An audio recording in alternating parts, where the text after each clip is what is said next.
On Revenge Mosaicum, there are stories that start loud, and others that start with a small, wrong detail you can't ignore. This one begins there. We first heard it through Evelyn Hart, a hospice nurse who knows what fine looks like and what it looks like when someone is being quietly pushed past it. What stayed with us wasn't the renovation or the money. It was how easily a family can turn care into a weapon. And this is where she begins. The music upstairs was too cheerful for what I found downstairs. I'd barely stepped into my grandfather's house before Diane Whitmore swept past me with a glass of wine and a smile that didn't reach her eyes. Try not to kill the vibe tonight. Evie. The lower level was half torn apart drywall dust, stripped studs, a space heater that wasn't doing much. Grandpa Walter sat on a folding chair with his ankles ballooned, breathing like every inhale had to be negotiated. His hands fumbled at his sweater zipper. "Hey, kiddo," he muttered, then blinked like he'd forgotten my name for a second. I knelt, touched his shin. The swelling was bad. His skin felt cool. "Have you taken your meds today?" He stared at the pill organizer beside him. Empty, in the wrong places. I thought I did. Upstairs. I carried it into the kitchen. Richard stood at the sink, scrubbing a clean plate like it could save him. Diane glanced once and shrugged. "He's expiring anyway. We're just prepping the house for the living." Brandon Whitmore snorted from the sofa. "Here comes St. Evie with the bedpans." For a beat, nobody moved. Even the music seemed to thin out. Sometimes the room tells you who it plans to protect. I swallowed hard, set the organizer down, and reached for my phone. I'm writing everything down. If you've seen a family hide harm behind a smile, leaving a quiet note under the video helps more than people think. I didn't argue with Diane. Not yet. I went back downstairs with my bag and sat on the concrete floor beside Grandpa Walter. He kept rubbing his calves like they were sore from a long walk, even though he hadn't gone anywhere. "Your legs feel tight," I asked. He nodded, embarrassed. Shoes wouldn't fit this morning. Thought it was just salt. I slid my fingers along his ankle. The skin stayed indented longer than it should have. Breathing been harder today. "A little," he admitted. Like I can't quite finish a sentence. I pulled out my notebook and wrote the time, the swelling, the way he kept losing his train of thought. He watched the pen move. Eyes tired. "Am I in trouble?" "No." I told him, "You're just not getting what you need." Upstairs, laughter broke out. Glasses clinked. Someone turned the music up. I opened his pill organizer again. 2 days skipped. The diuretic untouched, the heart medication missing from the morning slot. When I came back up, Richard was still at the sink. "He needs his meds back on schedule tonight," I said quietly. Diane didn't turn around. "Stop diagnosing. You're not his doctor. I'm the one who sees what happens when this goes wrong." She finally faced me, smile thin. "You see death all day. Everything looks like the end to you." Brandon leaned over the counter. "Write it in your little notebook." I did. Right in front of them. Dinner plates appeared like props no one planned to use. Diane set them out anyway, aligning forks, smoothing napkins, keeping her hands busy. "Can we not do this tonight?" she said, voice light, eyes fixed on the counter. "We have people here. I'm not doing anything." I replied, "I'm telling you what's happening to him." Richard dried the same glass twice. He didn't look up. Diane finally turned. "Evelyn, you always do this. You walk into a room and decide there's a crisis." "There is," I said, quieter now. "He's retaining fluid. He's confused. His medication schedule's been disrupted." Brandon laughed under his breath. "Listen to her. Sounds official." Diane tilted her head. "You change diapers for a living. Don't pretend you understand complex care or finances." The room shifted. Someone at the far end stopped chewing. I felt my face heat, but I kept my hands still. "I'm a licensed hospice nurse," I said. "I've done this for over 10 years. She waved it off. "End-of-life work makes people morbid. You see ghosts everywhere." I looked at my father. Dad. He set the glass down slowly. You make everything heavy. He muttered. This house is finally moving forward. At the doorway, Grandpa Walter stood holding the frame, breathing shallow, eyes uncertain. Maybe I forgot them, he said. I've been so mixed up lately. Diane crossed to him, all softness. It's okay. You're tired. He nodded, relieved, like the answer had been handed to him. Something settled in my chest then. Cold. Clear. I opened my notebook again, wrote the time, his breathing, the way his hands shook. Diane watched me. Her smile didn't reach her eyes. You really love that little book, she said. I closed it gently. I do. They moved him to the armchair by the window, like positioning furniture. Diane tucked a blanket around Grandpa Walter's knees. Careful. Practiced. Sit here, she murmured. You'll be warmer. He nodded, grateful. Too grateful. I hate being a bother, he said. Eyes on the floor. Your father tells me I slow things down. Richard flinched but didn't respond. You don't slow anything down. Diane replied smoothly. You're just tired. Grandpa looked at me then, searching. Did I forget again? No, I told him. You didn't forget. Diane's head snapped up. Evie, I'm serious. I continued, keeping my voice even. Your routine changed. That's not the same thing. Brandon rolled his eyes. Here we go. Grandpa's shoulders slumped. I get confused lately. Makes everyone upset. I'm sorry. The word hit harder than shouting would have. Diane squeezed his shoulder. There's nothing to apologize for, but her eyes flicked to me, sharp. Warning. I stepped back, pulled my notebook out again. Not dramatic, just quiet. What are you writing now, she asked. The same things, I said. Breathing rate. Swelling. Orientation. She laughed once. Short. You're exhausting. Maybe. But I watched Grandpa's chest rise unevenly. Counted. Wrote it down. When I closed the notebook, my hands were steady. I wasn't arguing anymore.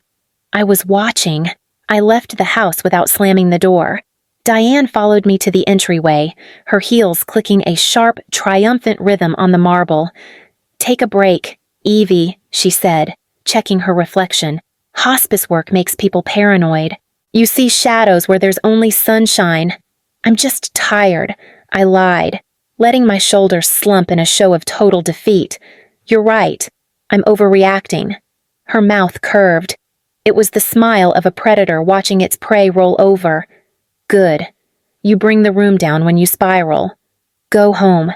I stepped into the biting Westchester night, in my car. I didn't drive away. I sat in the dark and opened my notebook. I transcribed my messy scrawls into a clinical timeline timestamps, edema scale plus 3 pitting, respiratory rate, and Diane's exact quotes. The next morning, I returned before the sun was fully up. I didn't sneak.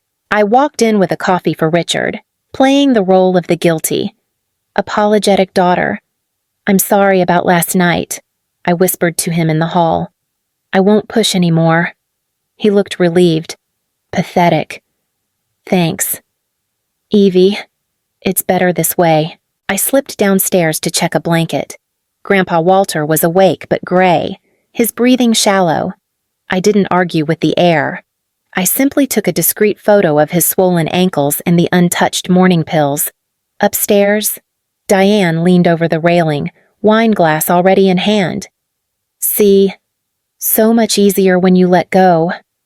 Isn't it? I smiled back, faint and hollow. I wasn't letting go. I was clocking in. Morning changed the house. The music was gone. The counters were bare. Diane stood at the island with her phone pressed tight to her ear, pacing in short lines like she didn't trust herself to go far. I told you the transfer was pending, she said, voice sharp. No, that's not acceptable. I stayed near the stairs, quiet, my coat still on. The front door opened and a man in a work jacket stepped inside without waiting to be invited. He smelled like sawdust and cold air. "We need the draw by noon," he said, looking past me to Diane. Materials went up again. "If we don't get paid, we pull the crew and the lumber." Diane held up a finger, eyes never leaving him. "Give me a minute." She swept the papers off the counter, sorting fast, invoices, receipts. Then she froze.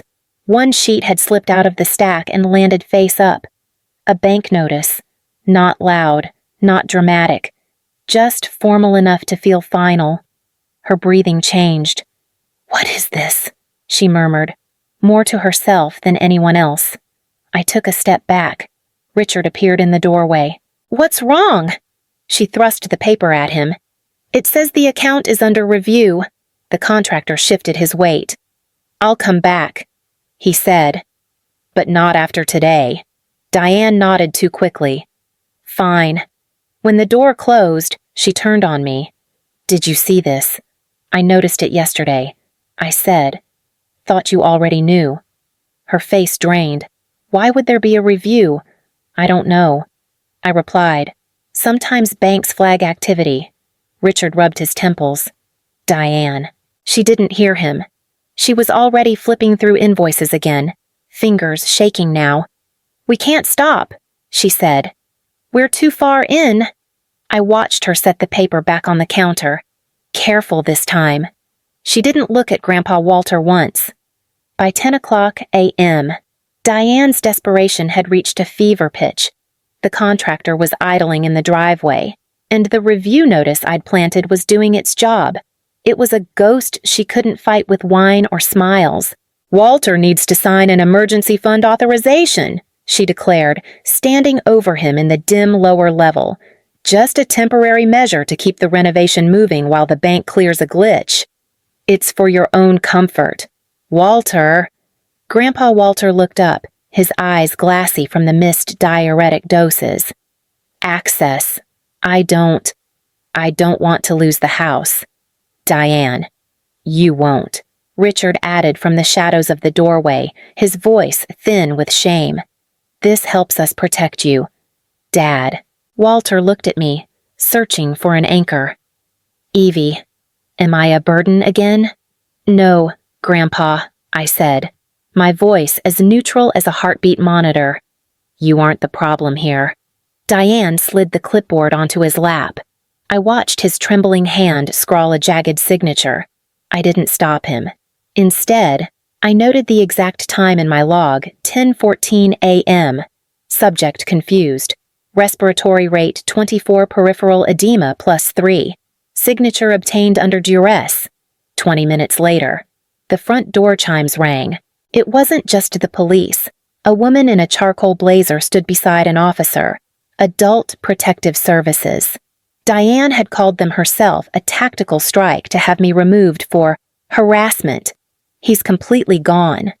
Diane sobbed to the APS agent, performing the role of the exhausted caregiver. "He's incompetent, hallucinating, and my stepdaughter is using his confusion to manipulate him. He shouldn't be making any legal decisions." The officer crouched by Walter. "Sir, do you know what year it is?" Walter hesitated, looking at the unfinished walls. I think it's still summer." Diane crossed her arms, a cold smirk playing on her lips. "See, he lacks all legal capacity. He's senile." I stepped forward, handing the clipboard to the APS agent. "Then we have a serious criminal matter, because Diane Thorne just coerced an incompetent man into signing a financial authorization 10 minutes ago." The agent's eyes flicked from the jagged signature to Diane's draining face. "You're on record. Mrs. Thorne," I said quietly, opening my notebook. "You can't claim he's too senile to listen to me, but lucid enough to give you his money. That's not dementia. That's a felony." The silence that followed was heavy. Richard sat down hard on a crate. Diane's mouth opened, but for the first time, no lies came out. I have 2 days of vitals and timestamps, I added. Shall we start with the missed heart medication? The law office in White Plains was sterile, smelling of toner and old coffee. Diane sat rigidly, convinced this meeting was to fix the banking glitch I'd staged. Brandon slouched beside her, his arrogance flickering like a dying bulb, while Richard sat between them, his hands damp with a guilt he couldn't scrub away. Michael Keene, the CFE, didn't look up as he opened his laptop. This audit covers 44 months of estate outflow. Can we speed this up? Brandon snapped. I have things to do.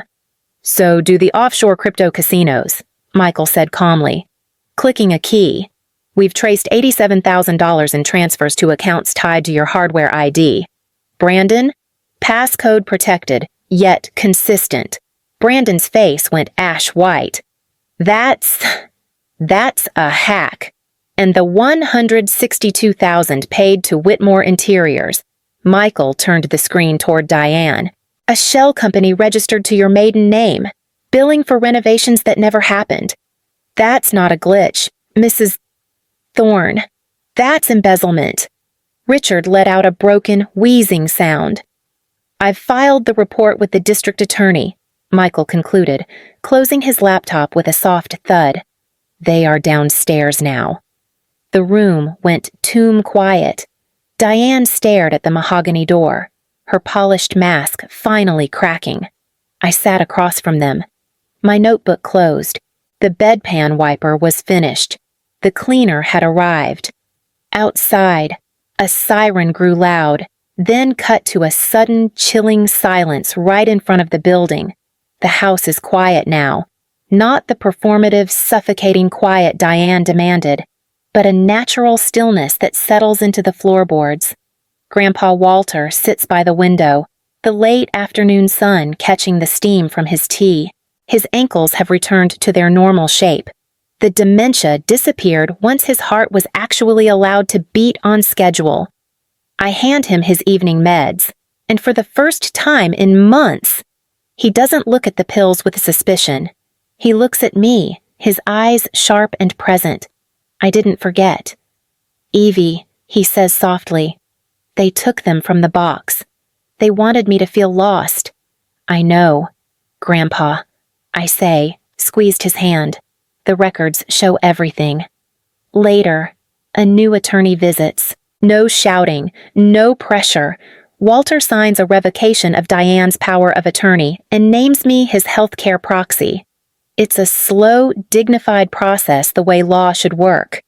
Richard is gone, buried in legal fees and the wreckage of his own cowardice. Diane and Brandon are awaiting trial for elder financial exploitation. Their absence was loud at first, like a ringing in the ears, but now it's just peace. I stay, I cook, I garden, and I've finally stopped carrying my notebook.